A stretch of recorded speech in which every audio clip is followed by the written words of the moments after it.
Dan pernah saya buat, tuan-tuan, saya cerita, pernah saya buat buang saka, tuan-tuan, kan.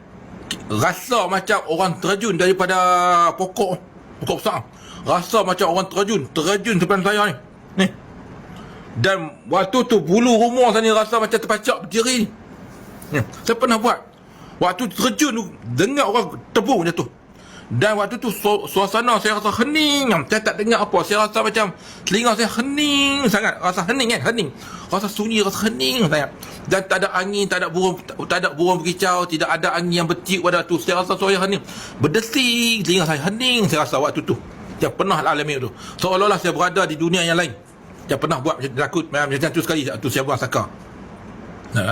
Dan saka tu yang saya buang, tuan-tuan, daripada ada saka tu daripada Tok Wan dia dulu. Suasana buang saka ni yang kita akan lalui ini antara sebenarnya saya memperjudikan nyawa. Orang yang buang saka ni sebenarnya dia sedang memperjudikan nyawa. Tukang macam saya. Serang cuma ada.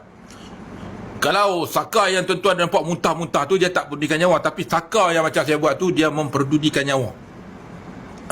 Sebab tu orang hak betul-betul hak buang saka ni, hak macam saya nak cerita ni, dia akan ambil harga sampai 5,000 ada 4,000 ada. Tuan-tuan percaya saya kata, tuan, kalau buat macam tu dia sanggup ambil 3,000, 4,000, 5,000. Setengah orang macam tu yang faham tentang ilmu ni.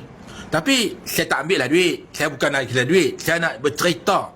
Sebab apa? Orang yang buang zakat ni sebenarnya dia sedang saya tak percaya tak apa, tak ada masalah, kan suruh percaya pun, kan. Ada macam tu sekali. Di situlah saya cerita apa suasana dia, kan.